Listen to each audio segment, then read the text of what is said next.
Voilà, ce soir avec l'experte, puisqu'il s'agit d'une jeune femme leader, on s'intéresse à la connaissance de soi. Bonsoir Lucrèce Degla. Bonsoir Agnès, comment vous allez? Je vais très Oh, bien. je vais bien aussi. Oui, vous êtes toute en beauté comme d'habitude. Merci, vous aussi, vous êtes très en beauté ce Merci. soir. Vous avez fait le choix du rouge aux lèvres. Oui. D'accord, pas du rouge sur la tenue, mais du Non, rouge aux lèvres. voilà. C'est aussi une bonne option. Bonne fête de Saint-Valentin à vous. Merci. Vous avez déjà prévu quelque chose pour ce soir? Non, pas particulièrement. Pas particulièrement. La jeune femme leader ne Je fait célèbre l'amour tous les jours. Ah, d'accord, la jeune femme leader célèbre l'amour tous les jours. Oui. Alors, ce soir, on s'intéresse à la connaissance de soi. Le soir, oui. Et on dit souvent que c'est le premier pas vers une vie professionnelle réussie, mais est-ce votre avis? Oui, je crois que c'est quand même... je crois que c'est un avis partagé, hein, puisque la connaissance de soi, c'est le processus qui nous permet en fait d'identifier nos forces et nos faiblesses. Ça nous permet aussi de savoir quelles sont les émotions qui nous construisent et les émotions qui nous détruisent. C'est en fait un point de tout ce que nous avons eu comme parcours, comme expérience, qui nous permet en réalité de prendre des décisions de façon rationnelle.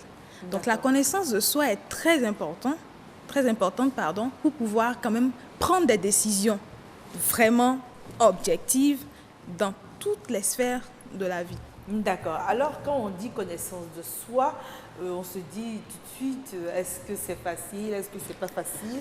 Quelles sont les différentes étapes pour se connaître soi-même? Et d'autres vous diront qu'on ne finit jamais de se connaître. Ah, mais ça, c'est sûr. On ne finit jamais d'apprendre. C'est sûr qu'on ne finit jamais de se connaître aussi. Mais déjà, le processus, enfin, les différentes étapes qu'on pourrait citer, c'est rien de compliqué. Parce que quand on grandit, bon, et après on meurt. Mais entre-temps, dans l'intervalle, c'est on vit un certain nombre de choses. On amasse un certain nombre d'expériences. Et en fonction des situations qu'on a rencontrées et des réflexes qu'on a eu à développer, on peut savoir, quelqu'un peut savoir si il a le tempérament plutôt colérique, plutôt flegmatique. En fonction de comment nous réagissons face aux situations, nous pouvons nous-mêmes déjà, avec une introspection, je vais dire, et une auto-observation, savoir quel type de personne nous sommes. Et il y a également les tests de personnalité. En réalité, la science a prouvé que la personnalité que nous avons est issue à 50% de facteurs innés. C'est-à-dire que nous sommes nés avec. Voilà, donc même si nous sommes des frères jumeaux ou des sœurs jumelles, on a l'individu déjà à 50% vient avec sa personnalité. Donc on remarque dans certaines familles qu'on a tous la même éducation, mais on réagit différemment. Voilà. Donc déjà, et les 40%, il y a 10% qui viennent de l'influence familiale, de l'environnement dans lequel nous avons grandi, et les 40% que la science n'explique pas. Donc c'est pour dire que les 40% là, certainement, sont la somme des expériences personnelles de tout ce que nous vivons et qui forge cette personnalité-là. Voilà, donc les tests de personnalité, c'est pour savoir est-ce que je suis plutôt un idéaliste, est-ce que je suis plutôt un conservateur, est-ce que je suis plutôt un artisan, est-ce que je suis plutôt un rationnel. Donc, c'est des catégorisations, en fait, qui ont été, des études qui ont été faites et qui ont permis de faire cette catégorisation. Donc, pour vous, la meilleure façon de découvrir qui on est, c'est de faire un test de personnalité. Oui, d'abord, il faut... D'abord, aux tests de personnalité, est-ce qu'ils sont vraiment fiables? Oui, en fait, c'est quoi? On dit que le test... D'abord, j'ai précisé qu'il y a l'introspection et l'auto-observation. Il faut d'abord s'observer. Et il faut aussi faire attention aux remarques récurrentes qui viennent dans votre environnement proche. Qu'est-ce que 3, 4, 5 personnes disent de vous qui se rejoignent?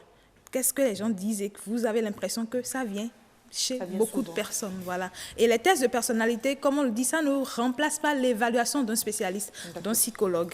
Mais ça permet quand même de pouvoir se situer, de savoir dans quel... Parce que, par exemple, une personne qui est rationnelle peut avoir également un penchant artisan.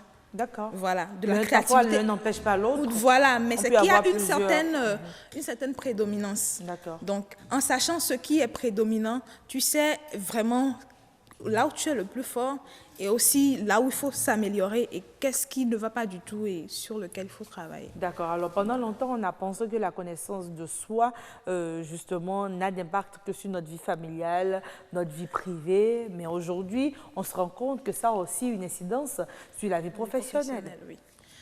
En réalité, c'est transversal, en fait, la connaissance de soi. Parce que je vois mal, je donne un exemple très simple. Vous êtes là, vous êtes une journaliste, c'est parce que vous êtes éloquente, vous avez la capacité à aller vers les gens aisément, à vous tenir devant la caméra sans bégayer, sans trembler.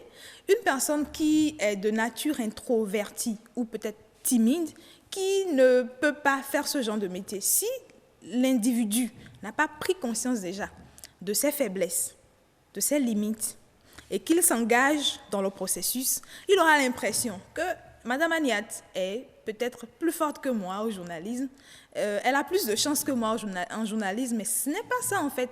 Le problème, c'est que lui, il lui faudra, ou il lui faudra plus de temps. Plus de travail. Oui, plus de travail. Parce que la personnalité, nous le rappelons, c'est quelque chose d'abord qui est inné. Mais quand vous n'avez pas les aptitudes déjà à la base, on peut les acquérir. C'est ça qui est intéressant. On peut les acquérir. Mais le processus est plus long chez quelqu'un qui n'a pas de capacités innées que chez une personne qui a des capacités innées. C'est là où on remarque qu'il y a des complexes, soit d'infériorité ou des complexes de supériorité. D'accord. Voilà. C'est vrai, on a l'impression que pour d'autres, certains corps de métier sont faciles, tandis que pour des personnes à côté d'eux, c'est très difficile, c'est des montagnes insurmontables. Alors, pour vous, est-ce que le problème n'est pas peut-être un peu plus loin qu'il faut le poser? Peut-être que dès que l'enfant est en bas âge, voir un peu les parents, comment est-ce qu'ils connaissent leurs enfants pour les orienter dans une carrière future. Déjà le déséquilibre, ou bien je vais pas appeler ça un problème, mais le défi que nous rencontrons, surtout dans nos sociétés africaines, je vais prendre l'exemple du Bénin, le cas du Bénin, c'est que on a tendance à stéréotyper. C'est-à-dire que dès que les enfants reçoivent la même éducation, ils sont censés avoir les mêmes réactions, ils sont censés dans les mêmes conditions produire les mêmes résultats. Or, ce n'est pas comme ça que ça se passe. Les réflexes que chaque enfant développe est lié à sa personnalité. C'est pas parce qu'un enfant, par exemple, ne réagit pas en classe qu'il est forcément taré. Qu'il est nul. Voilà, il faut que... c'est là où je remets un peu en cause notre système éducatif qui ne permet pas en réalité de traiter chacun selon ce qu'il est. C'est comme, je vois un peu comme la caricature où on voit le singe et le poisson demande au singe et au poisson de grimper à l'arbre. Le poisson va toujours se dire que lui, il est nul, qu'il est un bon à rien. Mais en réalité, c'est l'environnement et les conditions dans lesquelles qui ne le favorisent pas. Donc, les parents aussi doivent être un peu indulgents avec les enfants. Et regardez, on a tendance à dire, mais toi, là, vraiment, tu n'es même pas intelligent, ton frère est plus intelligent que toi.